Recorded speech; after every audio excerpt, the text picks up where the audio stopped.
Donc, bienvenue dans cette mini-conférence sur le thème de mon image. Bienvenue à tous. Je vois que les participants respectent scrupuleusement les consignes techniques, donc tout le monde a coupé son micro et puis les caméras aussi pour plus de fluidité. Je vous invite, si vous avez des questions et surtout n'hésitez pas à les poser dans le chat, on pourra les relayer au fur et à mesure de cette mini-conférence aux intervenants et puis à la fin de l'échange aussi. Donc on accueille sur ce thème de mon image donc la Cravate solidaire Anne Poujade et Karine Fontenot qu'on a salué, et puis WeJob Ingrid Bergman qui est avec nous ce matin. Donc bonjour à toutes. Bonjour. Je propose qu'on fasse un petit tour de table de présentation, que vous puissiez rapidement présenter vos structures avant qu'on enchaîne sur les questions liées à ce thème de mon image. Ingrid, je vous laisse la parole. Alors, bonjour à tous. Merci tout d'abord de nous inviter pour partager un moment sur ce thème qui est un sujet de la recherche d'emploi et du projet en général et qui est important. WeJob, c'est une structure hybride. En fait, nous sommes une association à but non lucratif, mais faite de professionnels qui travaillent sur différents objectifs. On a un objectif principal qui est celui de l'emploi et donc on exerce le métier auprès de deux types de publics. Un, auprès des entreprises, puisqu'on a des services de ressources humaines où on peut aider une entreprise à recruter comme à former ses collaborateurs, par exemple, mais également une partie de notre activité qui est prépondérante aujourd'hui, qui est d'aider les personnes qui vont être en situation de chercher un emploi ou de réfléchir à leur projet professionnel. On le fait au travers de 4 types d'accompagnement aujourd'hui. Auprès des entreprises, puisqu'on a des services de ressources humaines Je suis désolée, mais il y a eu un souci technique, apparemment. Donc, c'est assez bizarre de s'entendre en écho comme ça. Du coup, on le fait avec différents programmes. On le fait beaucoup en collectif, mais également en individuel en fonction des besoins des personnes. Sur les programmes collectifs, on a un programme notamment spécialisé pour les cadres et jeunes diplômés. On en a un autre qui est plus axé sur les besoins de recherche d'emploi des plus de 50 ans. Et on en a un troisième qui est focalisé sur le projet professionnel, comment trouver un métier qui me correspond auprès des personnes de quartiers prioritaires. Voilà. Et au travers de toute notre activité, on peut balayer l'un comme l'autre des projets de la recherche d'emploi comme du projet professionnel. Merci Ingrid. Peut-être une petite présentation de la Cravate solidaire. Oui, bonjour. Donc Anne, cofondatrice et directrice de la Cravate solidaire Bordeaux. Donc la Cravate solidaire, c'est un réseau d'associations qui a presque maintenant une dizaine d'années. Nous, on est sur Bordeaux depuis à peu près 2 ans, un petit 2 ans.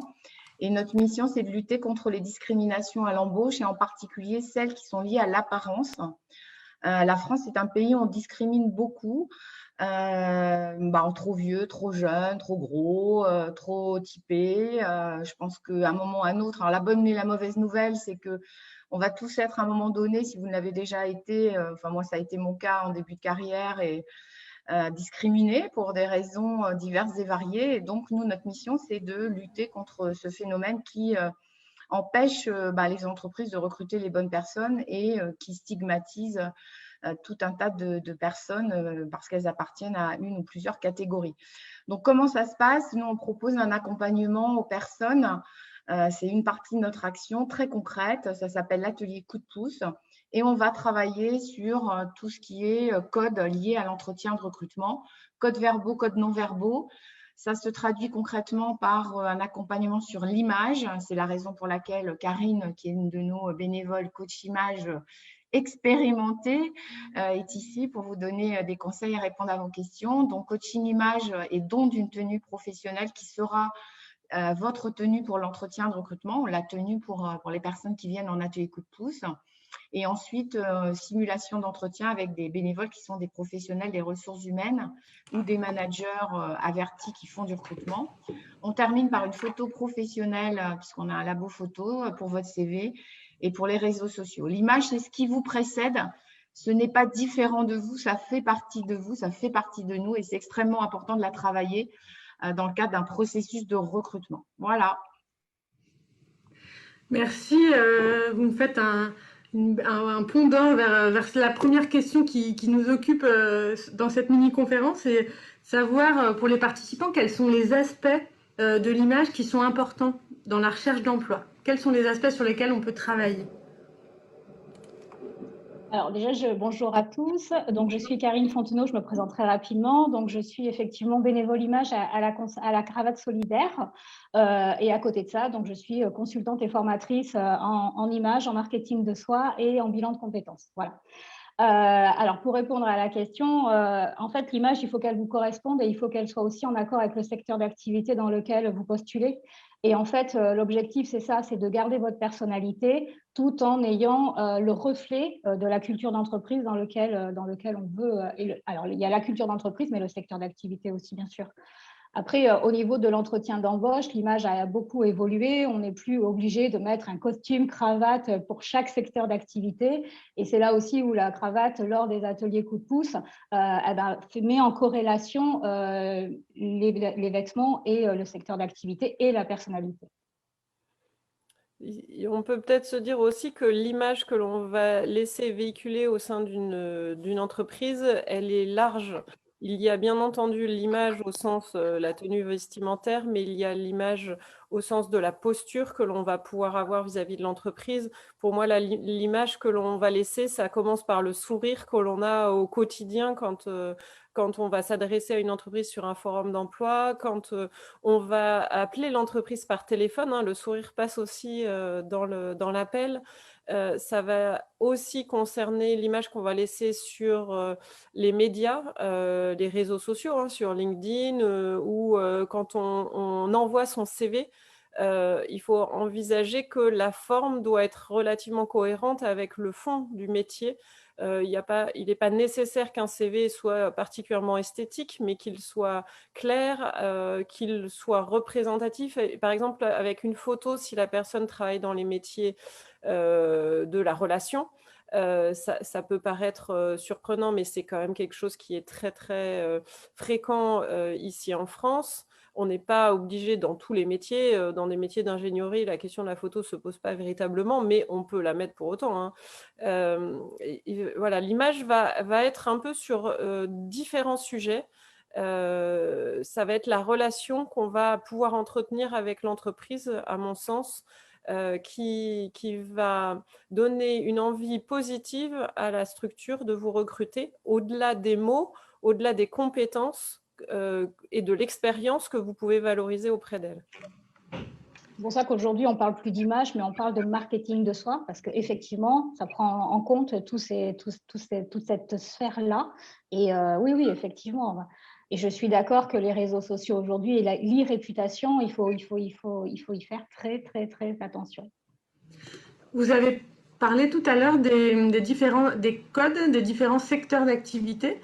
Comment comprendre pour les participants là, qui nous écoutent aujourd'hui, comment comprendre justement les codes de l'image selon le secteur d'activité vers lequel on s'oriente? Ben déjà, la première chose, c'est peut-être d'aller taper sur Google les noms des entreprises qui travaillent dans ces secteurs d'activité, d'aller regarder un petit peu comment est-ce qu'ils communiquent, les photos qu'il peut y avoir d'événements et tout ça. Ça aide quand même par rapport à ça. Après, effectivement, il y a des codes aussi par rapport aux institutions, par rapport à la publicité. Si vous voulez postuler effectivement dans le marketing, tout ça, ça se démocratise et il faut regarder. Donc, oui, effectivement. Après, aujourd'hui, si vous postulez à un poste de plombier, bien entendu que vous n'allez pas travailler votre image de la même façon que si vous voulez travailler dans un secteur de la banque. Concrètement, on peut être habillé, j'allais dire, tout à fait de manière standard pour aller à un entretien d'embauche sur un certain nombre de métiers. Il y a quelques métiers, et notamment dans les postes cadres, où on va attendre une tenue qui est en lien avec le métier. Mais même en ayant travaillé dans la finance ou quoi, hein, moi, quand je recrutais, même dans la finance, effectivement, on continue à mettre encore une veste et une chemise, mais on ne met plus de cravate. Donc, il y a quand même des codes qui peuvent avoir évolué. Et c'est là où c'est intéressant, c'est de se rendre compte que la tenue de la personne, si on ne parle que de cette partie-là, elle doit être liée à la tenue que les salariés de l'entreprise pourraient avoir le jour où ils sont dans l'entreprise en général, avec peut-être un petit plus le jour de l'entretien si jamais on a un doute pour éviter d'être en deçà de ce que l'entreprise peut véhiculer. Mais il ne s'agit pas de se surhabiller et de travestir sa propre façon d'être. Il s'agit simplement d'être dans sa façon d'être et représentatif de ce qu'un salarié de l'entreprise pourrait être habituellement. Enfin, moi, je suis d'accord, mais je pense quand même que de manière générale, si vous hésitez entre deux tenues au moment de partir à un entretien de recrutement, choisissez quand même celle qui est un peu la plus formelle, je pense. Parce que de manière générale, un recruteur ne vous en voudra jamais de sourire un peu plus que d'habitude, de croiser régulièrement son regard et d'avoir adopté une tenue qui montre que c'est important pour vous cet entretien et que vous souhaitez vraiment lui renvoyer le maximum de choses positives sur votre motivation, hein, puisqu'on parle beaucoup aujourd'hui des soft skills. Donc, la tenue, la posture, on en a parlé, la capacité à établir la relation font partie de tout ce qui va être vu très rapidement, hein, de tout ce qui est non-verbal et qui va être extrêmement important. Et la bonne nouvelle, c'est que vous pouvez travailler ça, vous pouvez le conscientiser et vous pouvez l'améliorer, vous pouvez être vous-même tout en étant la meilleure version de vous-même pour le moment de l'entretien de recrutement. Voilà. Est-ce que vous pouvez nous en dire un peu plus sur comment on travaille ce langage non verbal justement? Parce que donc on a parlé de la tenue, de la posture, etc. Mais tout ce qui est non verbal, comment on peut le travailler quand on est candidat? Il y a de multiples façons de pouvoir le travailler, mais par exemple, nous, on va travailler à la fois l'entretien sur les questions, comment on peut y répondre pour être à l'aise avec les questions, mais également sur quelle posture on a pendant l'entretien, ce qui veut dire qu'on va s'entraîner sur comment on se tient, est-ce que l'on est droit, est-ce qu'on a la bonne diction, est-ce que l'on parle clairement, est-ce qu'on a le sourire pendant l'entretien qui vient naturellement. Et en fait, on peut tout simplement, en le répétant avec différents acteurs, avec des exercices aussi, hein, chez nous, on peut faire venir des intervenants qui sont spécialisés sur la prise de parole, par exemple, et qui vont pouvoir aider à trouver des petits exercices pour travailler des choses qui, pour certains, vont être simples, donc n'auront pas besoin de le retravailler par la suite, mais pour d'autres vont être plus complexes, et donc chacun après peut se réentraîner, soit en groupe, soit chez lui, en fonction du sujet. Ça, c'est sur la posture en général. Après, il y a aussi des réflexes que l'on peut acquérir sur quel est le déroulé d'un entretien téléphonique avec une entreprise pour avoir la bonne posture, être à l'aise dans l'échange, hein, parce que ce que l'entreprise va regarder, c'est à quel point votre relationnel va être bon pour pouvoir travailler avec l'équipe, hein, le jour en question quand vous serez en entreprise, ou pour pouvoir être face à vos clients, et il va regarder en quoi vous représentez d'un point de vue, j'allais dire, de l'image physique, ce que l'entreprise va pouvoir véhiculer. Donc que ça soit à distance ou que ça soit en présentiel. Karine, est-ce que vous voulez nous en dire un peu plus sur ce travail justement du non-verbal? De toute façon, le non-verbal, ça passe dès lors où vous arrivez dans l'entreprise, où vous passez le pas de la porte, que ce soit de la façon dont vous vous tenez, les épaules droites, le regard, le sourire. Alors avant, on pouvait se serrer la main, donc on avait aussi cette information-là. Aujourd'hui, on ne se serre plus la main, donc on n'a plus cette information-là. Mais effectivement, et je suis d'accord, plus on s'entraîne, On peut aussi se filmer, c'est un très bon exercice parce qu'avoir un retour de quelqu'un d'autre, c'est un fait, mais de se voir en action et de voir éventuellement l'éthique du langage, de voir la posture, éviter d'avoir un crayon ou quelque chose qu'on peut tapoter et qui peut être un élément qui montre qu'on est stressé. Après, bien entendu, le recruteur face à vous, il sait très bien que vous êtes dans un moment charnière de votre vie et que vous avez absolument envie de décrocher ce job. Donc, dans les premières minutes, il y a toujours un stress qui s'installe et puis après, il y a la conversation et puis on se déstresse et effectivement, on est un peu plus soi-même que dans les premières secondes. Mais effectivement, le fait de s'entraîner, le fait d'aller travailler son assurance, sa posture, ça permet aussi d'être vraiment soi-même au fur et à mesure. Je n'ai pas dit que c'était facile et je n'ai pas dit qu'on y arrivait du premier coup, mais effectivement, force d'entraînement, ça permet. Et effectivement aussi, et je rejoins les ateliers de la cravate, c'est que le fait de travailler sa tenue en amont, ça permet d'avoir aussi ce que moi j'appelle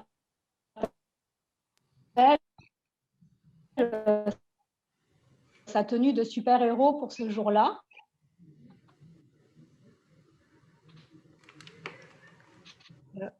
C'est-à-dire que on se sent bien. Quand on met une veste, on se dit, là. Il y a des difficultés de réseau là, avec Karine. Désolée Karine, on vous a entendu un petit peu au ralenti. Ah, pardon, je suis désolée. C'est bon là ? C'est le réseau, oui, c'est revenu là. Ok, je m'excuse. Donc du coup, voilà, je disais aussi que de préparer sa tenue la veille et d'être certain que cette tenue-là, vous êtes bien, vous êtes à l'aise, confortable, qu'elle vous correspond et qu'elle correspond aussi au secteur d'activité dans lequel vous souhaitez postuler. Ça permet d'avoir une assurance et de ne pas se poser de questions, est-ce que ça va, est-ce que ça ne va pas. Déjà, d'avoir préparé ça, ça sécurise. Merci. Du coup, je rebondis. On a parlé de la tenue, du langage plutôt non verbal. Qu'en est-il de l'image qu'on peut donner de l'image numérique, donc sur les réseaux, sur Internet? Est-ce qu'il faut s'en soucier pour la recherche d'emploi? Et puis, quels sont vos conseils par rapport à ça? La réponse est oui, bien entendu. Aujourd'hui, la plupart des recruteurs vont aller regarder sur Internet l'image que vous avez laissée au sens large. À savoir, si vous êtes dans des profils cadres, il y a des réseaux sociaux professionnels comme LinkedIn, sur lesquels, bien entendu, on s'attend à retrouver votre CV quelque part numérique et aussi la trace que vous avez pu laisser. Est-ce que vous êtes des personnes qui va diffuser de l'information, qui va écrire sur des thèmes qui peuvent vous tenir à cœur par rapport à votre métier et vos compétences?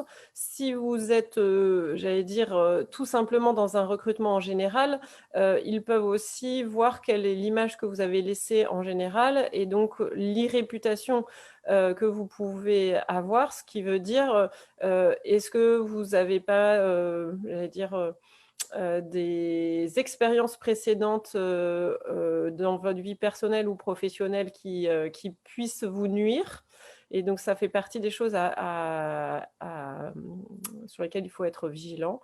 Est-ce que votre profil Facebook est fermé si vous en avez un, bien entendu? Est-ce qu'il n'y a pas des informations qui pourraient être contraires? Je pense par exemple à des personnes qui peuvent avoir un casier judiciaire, etc., et qui pourraient être compliquées à exposer à un employeur quand ce sont des informations qu'on ne peut pas masquer. Dans ce cas-là, il s'agit de préparer comment on peut en parler, parce que c'est souvent sur une vie passée, elle est certainement derrière vous, comment on peut préparer un échange avec un employeur sur cette question. Ça c'est sur la partie réputation. Après, sur l'image que l'on laisse, elle va être à la fois sur ses réseaux professionnels, mais également par le biais des CV en ligne qu'on va mettre et diffuser sur le site de Pôle emploi, mais comme sur les sites des agences d'intérim ou des cabinets de recrutement. Ça va vous rendre visible des recruteurs, des entreprises. Et c'est quelque part votre passeport pour pouvoir rentrer en entreprise. Donc cette image-là est importante. Et il faut penser à la faire évoluer dans le temps si vos démarches ont évolué également ou votre profil a évolué. On a des questions, Lucie, sur la photo des personnes, hein. Je ne sais pas si vous avez vu. Oui, j'allais vous en parler. Ouais, alors la photo sur le CV, c'est souvent une grosse question.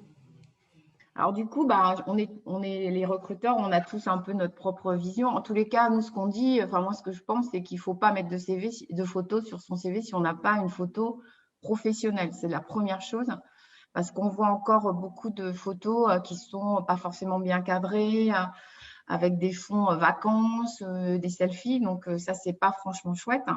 Donc il vaut mieux ne pas mettre de photos si on n'a pas une photo qui est adaptée. La deuxième chose, c'est que sur le sourire, je vois des questions sur est-ce qu'il faut regarder béatement l'appareil photo, est-ce qu'il faut afficher un grand sourire.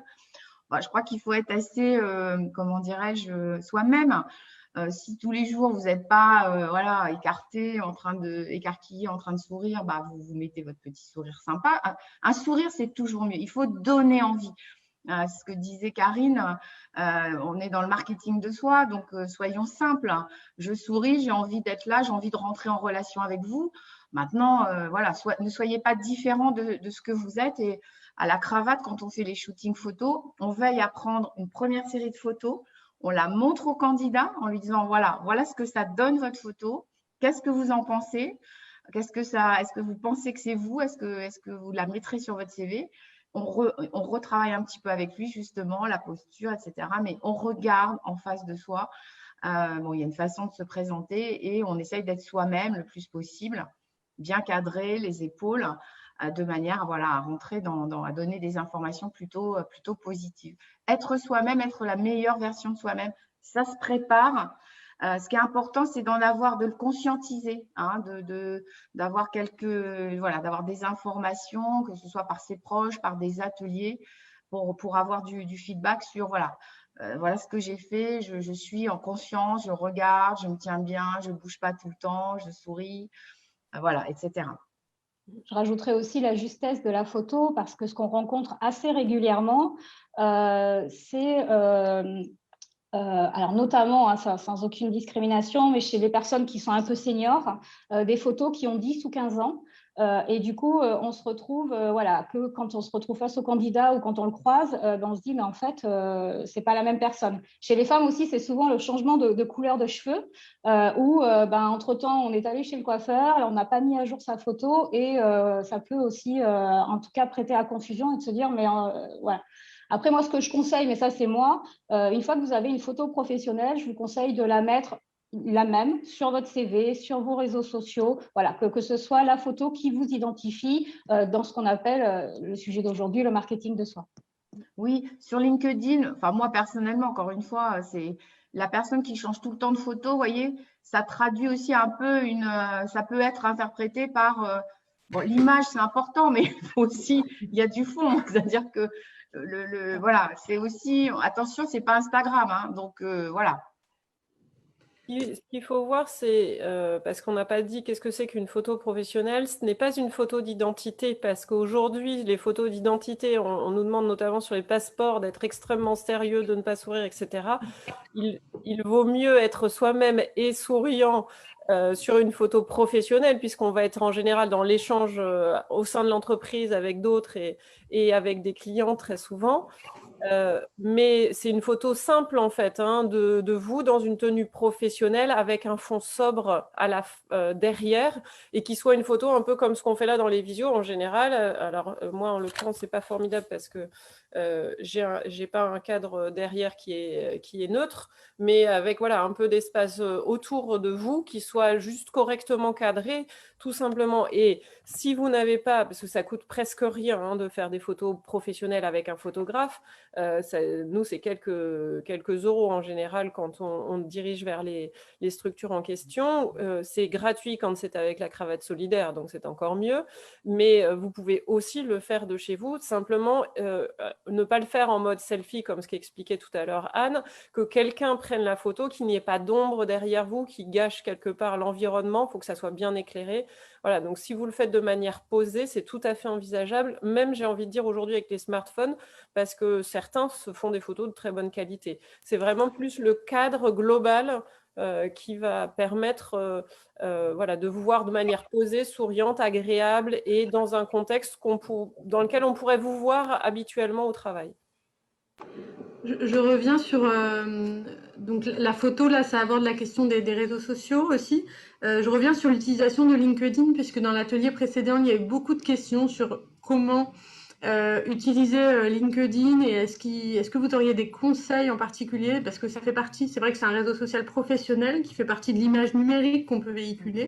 Est-ce que vous auriez des conseils par rapport à ça? Moi, je pense qu'il faut déjà avoir un profil qui soit détaillé. Je pense que c'est important. Aujourd'hui, le LinkedIn, c'est en train de devenir le premier job board et de loin, et c'est en train de s'étendre à des catégories professionnelles qu'on ne voyait pas venir il y a quelques temps et même quelques mois, hein, puisque ça évolue très, très vite.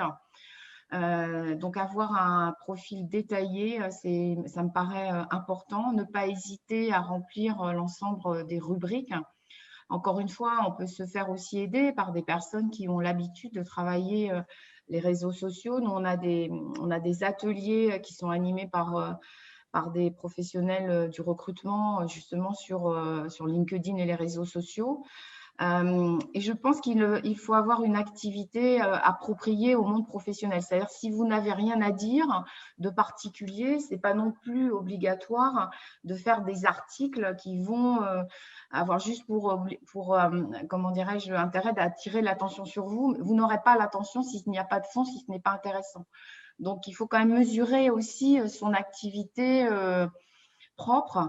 Ce qui est important aussi, c'est de s'abonner, de suivre tout l'environnement, tout l'écosystème dans lequel on souhaite travailler, on a travaillé ou sur lequel on a des actes de l'appétence, parce que c'est ça qui va vous permettre d'avoir accès à toutes les informations, à tous les postes qui s'ouvrent, de faire votre réseau virtuel. Aujourd'hui, on est plus dans un réseautage virtuel que dans un réseautage réel. Et effectivement, c'est extrêmement important d'être attentif et de montrer qu'on suit son écosystème par l'intermédiaire des réseaux sociaux. Ça peut tomber dans les entretiens de recrutement. Enfin, nous, on pose les questions, les recruteurs, sur est-ce que vous êtes allé voir notre site internet, est-ce que vous suivez notre page LinkedIn, pour, encore une fois, les entreprises qui ont des pages LinkedIn où les recruteurs ont eux-mêmes des pages, etc. Donc, il y a une mine d'or d'informations. Je pense que c'est important dans un premier temps d'être vraiment dans le suivi de l'information, de la constitution de son écosystème à 360, déjà, pour pouvoir être bien informé de ce qui se passe, plutôt que, encore une fois, poster en permanence des choses. C'est pas Instagram, LinkedIn, hein, donc on va quand même vérifier que ce que vous dites, vous faites de l'apport. Donc voilà, être un peu, je pense, un peu précautionneux par rapport à, je vois des choses passer qui ne sont pas toujours passionnantes. Bon. Oui, il faut penser que c'est un réseau professionnel sur LinkedIn. Donc, il est surtout aujourd'hui utilisé par les cadres et les cadres dirigeants, même s'il s'ouvre de plus en plus à d'autres métiers. Donc, ce qui peut être intéressant, c'est de regarder si c'est pertinent par rapport à votre métier d'être sur ce type de réseau. Parce qu'il permet effectivement d'entrer en contact parfois avec des dirigeants d'entreprise, avec des personnes des ressources humaines et donc éventuellement aussi d'ouvrir des portes à du recrutement. Mais en termes d'image, mieux vaut aucun LinkedIn si on est maçon et que ce n'est pas la voie directe, j'ai envie de dire, pour trouver un emploi. Et d'avoir un bon CV et les bons contacts. Et à l'inverse, quand on est cadre, c'est presque devenu un incontournable aujourd'hui. On ne peut pas ne pas y être. Donc, ce que disait Anne est très juste. J'ai envie d'ajouter, c'est important d'avoir une page pertinente qui représente votre parcours et qui vous êtes sur LinkedIn, mais il est important d'avoir un réseau adapté.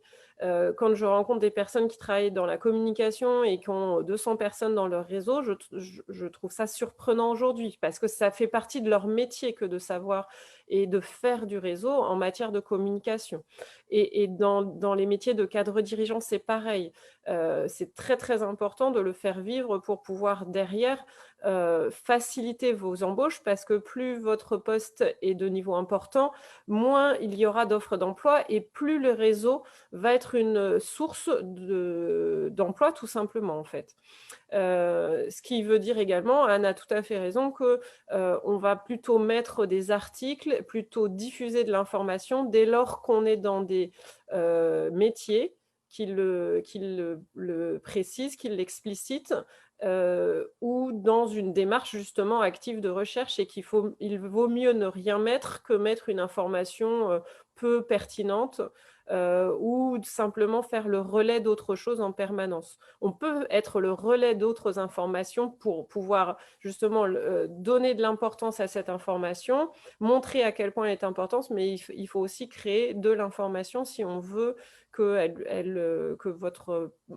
son profil en fait prenne du poids sur les réseaux. Merci. Est-ce que je reviens sur le thème qui nous occupe là, sur l'image? Est-ce que vous auriez un exemple à nous donner ou d'une histoire, d'un accompagnement sur le thème de l'image qui a fonctionné, d'une personne que vous avez accompagnée dans le cadre de vos fonctions? Ah bah nous, c'est tout le temps. Hein. C'est notre quotidien. Nous, c'est notre raison d'être. Donc, ouais. En fait, nous, on accompagne plusieurs centaines de personnes par an. Et en particulier, notamment sur le sujet de l'image, même si on va balayer les autres sujets, bien entendu.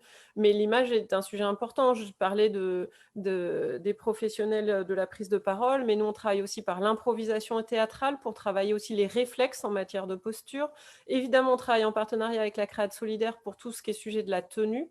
On va travailler, et là vous parliez de LinkedIn, on a un atelier spécialement sur les réseaux sociaux, mais on a aussi d'autres ateliers sur les réseaux pour pouvoir vraiment envisager tous les axes de la démarche de recherche qui vont permettre à chacun de maximiser ses chances de trouver quelque chose. Voilà, ça peut être tout simplement de remplir son profil de compétences sur la page de Pôle emploi, mais de le faire correctement avec une carte de visite toute simple, mais avec une accroche de 2 lignes qui exprime ce que vous êtes en tant que professionnel par rapport au métier que vous faites et qu'est-ce qui peut-être vous différencie des autres. Et donc de trouver ces 2 phrases-là, de les mettre en avant, peut-être que ça va déclencher quelque chose. Nous, on a des cas des fois de personnes que l'on a suivies qui nous ont dit 2 jours après « J'ai 3 recruteurs qui m'ont contacté » et ils avaient juste mis en ligne leur profil sur le site de Pôle emploi ou sur le site de l'APEC. Ils n'en revenaient pas parce que ça faisait 3 mois que personne ne les avait appelés en fait. Donc parfois, c'est des outils tout simples. Parfois, c'est le travail sur la posture ou parfois aussi, c'est la tenue vestimentaire qui va faire que la personne va être plus à l'aise, qui vont changer les choses. Et c'est tout cet ensemble de sujets liés à l'image qui vont marcher. Je me rappelle très bien d'Anouar, c'était un jeune qui avait fait des études très chouettes commerciales, mais qui manquait complètement d'assurance et ça faisait déjà 1 an et demi peut-être qu'il cherchait un emploi. Il avait trouvé des emplois, mais qui n'avaient rien à voir avec ses diplômes. Et en fait, on l'a aidé, à l'époque, la Créate n'était pas encore là, avec quelques autres personnes, à aller chercher une tenue et aller faire les boutiques à l'époque. C'était il y a 2 ans. C'était assez intéressant parce que c'est le genre de choses qu'il ne faisait jamais. Et il est revenu transformé de l'entretien d'embauche qu'il avait eu avec la personne parce qu'en fait, il n'en avait jamais vu des comme ça. Parce que quelque part, je pense que lui était plus à l'aise avec l'entreprise quand il a fait cet entretien-là. Donc, l'entretien s'est mieux passé et il s'est rendu compte de tout ce qu'il pouvait valoriser, de ce qu'il savait faire, qu'il n'osait pas en fait valoriser avant. Souvent, c'est un ensemble de choses. Merci. Et après, si on veut parler d'autres exemples, moi, la semaine dernière, j'ai organisé un job dating avec une dizaine de personnes qui sont passées toutes à la Créate Solidaire quelques jours avant pour avoir une tenue qui allait bien, qui avait été entraînée aux entretiens, puisqu'on les entraîne pour les 2 associations. Et j'ai aussi vu des gens transformés. Pas simplement par leur tenue, mais aussi par le sourire qu'elles avaient face aux entreprises qu'elles ont rencontrées, par, j'allais dire, la motivation et la mobilisation qu'elles savaient montrer aux entreprises. Et j'ai une entreprise qui, à la fin du job dating à 17h, m'a dit « Mais je comprends pas, il y en a la moitié de chez vous, là, ils devraient déjà être en emploi. » Donc, c'était quelque part une très bonne j'allais dire, un très bon retour, parce qu'on sait bien que 3 semaines avant, quand les gens étaient arrivés chez nous, ils n'auraient pas été en mesure, avec autant de facilité, de passer l'entretien. Pourtant, ils ont les mêmes compétences. Et voilà, donc le retour de l'entreprise montre à quel point ça peut changer la donne d'avoir pu mettre les personnes en confiance, qu'elles soient à l'aise à la fois avec leur image et à la fois avec leurs compétences. Je ne sais pas si Karine, tu veux donner des exemples de tes activités de coach image à la cravate, mais en tous les cas, nous, c'est le maître mot de notre atelier, comme le disait aussi Ingrid, c'est la confiance. C'est-à-dire, voilà, Ce que j'allais dire. c'est opération parce que je le vaux bien. Voilà, vas-y, je te laisse. Non, c'est juste entre l'attitude et la confiance des personnes qui rentrent en premier, enfin au tout début de l'accompagnement à la cravate et la façon dont ils en ressortent de toute façon, et même eux nous le disent, c'est vrai que d'avoir un vêtement dans lequel ils se sentent en posture forte, en plus l'avantage c'est qu'une fois qu'ils ont leur vêtement, ils passent directement en simulation d'entretien d'embauche, donc en fait il n'y a pas de rupture dans cette prise de confiance en soi, et donc à la fin de l'entretien, effectivement ils repartent avec le sourire, avec les épaules droite, avec une force de conviction, comme quoi, effectivement, ils sont prêts pour aller à ce moment charnière. Donc, oui, non, et puis le sourire, le regard, enfin, oui, non, c'est assez, c'est fabuleux, en fait, hein, c'est fabuleux, surtout dans la notion de confiance en soi, parce que tout repose sur la confiance en soi lors de l'entretien d'embauche, de toute façon, quoi. Et ça, un recruteur, il le sent tout de suite. C'est-à-dire, on va pas reprocher. On sait qu'on est sous pression quand on est en entretien. On sait que le candidat, il est sous pression. Mais si c'est préparé, si sa tenue montre qu'il s'est préparé, si sa posture, si son expression montre qu'il s'est préparé, ça va complètement faire passer le stress. Le stress, il est normal. Mais si on sent que la personne, elle est prête, elle s'est donné les moyens et on le voit tout de suite, c'est que du bonheur. Voilà. Déjà, le candidat, il y a une ouverture de la part du recruteur qui n'est pas du tout la même. Et ça se travaille. Et ça, on a une action. Vous pouvez avoir une action concrète sur tous ces éléments. C'est la bonne nouvelle. Voilà, ça marche. Merci. Je sens que vous allez avoir du monde à la cravate là. Je voulais partager avec vous des petits témoignages qu'on a eus et des astuces qu'on a eues dans le chat. Il y a une personne notamment qui disait que ce qui est intéressant aussi, c'est de faire une recherche à son nom sur Google, de se googliser, comme on dit, pour voir aussi quelle image on a sur Internet de manière globale, au-delà de… Oui, parce qu'on n'en a pas parlé, mais il y a aussi les personnes qui vous identifient. C'est-à-dire que vous êtes maître de votre image et vous pouvez faire attention à ça. Mais malheureusement, alors je parle surtout pas sur LinkedIn, enfin si, ça peut arriver aussi sur LinkedIn, mais sur Facebook, ce genre de réseaux sociaux, quand on vous identifie, vous n'êtes pas maître de l'image. Et là aussi, il faut faire attention. Donc effectivement, se googliser régulièrement, ça permet en tout cas de maîtriser tout ça. Tout à fait, oui, parce que les recruteurs font cette recherche assez régulièrement. Oui, c'est vraiment le principe de base. Tout simplement, on se googlise et on voit ce qui sort dans les résultats de la première page. Un recruteur va quasiment jamais sur la deuxième page, hein. Donc, si la première est OK, en général, c'est bon. Ce qui veut dire pour quelques personnes qui peuvent avoir des articles de presse, etc., un peu complexes, que parfois créer de l'information supplémentaire et donc de la visibilité sur la première page peut suffire à ce que votre e-réputation soit mieux gérée. Tout à fait. On a une question là, c'est peut-être la dernière question qu'on va prendre parce que l'heure tourne. Une personne qui demande, alors c'est pas directement lié à l'image, mais je pense que c'est assez pertinent quand même. Que penser d'un recruteur qui pense à votre place et qui déduit que, par exemple, vous allez vous ennuyer sur un poste, alors que vous en avez peut-être envie de ce poste-là? En fait, il ne pense pas à votre place, il interroge ses propres craintes. Donc, en fait, c'est clair que par rapport à ça, lorsque vous postulez à un poste qui est peut-être un peu comment dirais-je, positionné par rapport à celui que vous avez eu avant, ou vous pensez que ça peut… c'est clair qu'il faut préparer les réponses par rapport à ça, et de manière très concrète et très opérationnelle, en reprenant les principales missions du poste et ce que vous pouvez apporter concrètement sur le poste, tranquillement, sans aller justement sur la subjectivité, mais en essayant d'objectiver au maximum vos réponses de manière claire et, comment dirais-je, affirmée. Ne pensez pas que vous pensez ce que pense le recruteur. Lui, il a ses craintes.